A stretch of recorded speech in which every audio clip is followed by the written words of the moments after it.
ایک بھائی کا سوال ہے، اعتکاف میں کب بیٹھنا چاہیے؟ رمضان کا اعتکاف کون سی تاریخ پہ شروع ہوتا ہے؟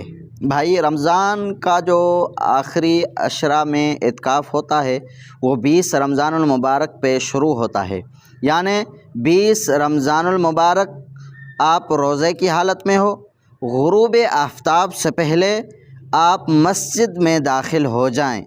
آپ جب مسجد میں داخل ہو جائیں گے آپ کو نیت کرنی ہے اعتکاف کی، بس آپ نے ارادہ کر لیا ہے اعتکاف میں بیٹھنے کا تو یہ آپ کا اعتکاف شروع ہو جائے گا۔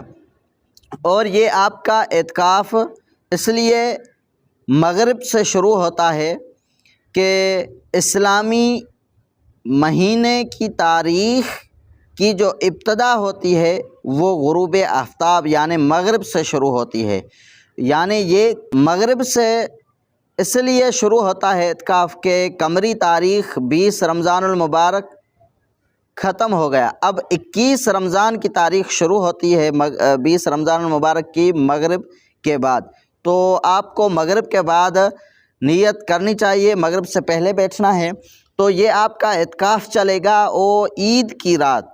تو یہ آپ اعتکاف میں بیٹھو، اور اعتکاف کی بہت بڑی فضیلت ہے، میں آپ کو کیا بتاؤں، اتنی بڑی فضیلت ہے۔ آپ صلی اللہ علیہ وسلم خود بیٹھتے تھے، اعتکاف میں بیٹھتے تھے۔ آپ علیہ السلام کبھی 1 مہینہ اعتکاف میں بیٹھتے تھے، کبھی آپ علیہ السلام 20 روز یعنی 20 دن اعتکاف میں بیٹھتے تھے۔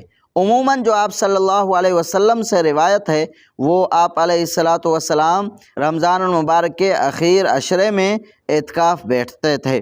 تو ہمیں یہ چاہیے کہ ہم اعتکاف میں بیٹھیں، بہت بڑی فضیلت ہے، ہم اعتکاف میں بیٹھیں، قرآن مجید کی تلاوت کریں، بہت تلاوت کریں، اور اس کے ساتھ ساتھ درود شریف پڑھیں، استغفار کریں، اللہ تبارک و تعالیٰ سے اپنے گناہوں کی معافی مانگیں۔ اے ربا، ہم آپ کے در پر آئے ہیں، آپ ہمیں نہیں معاف کرو گے، ہم آپ کے در سے نہیں اٹھیں گے۔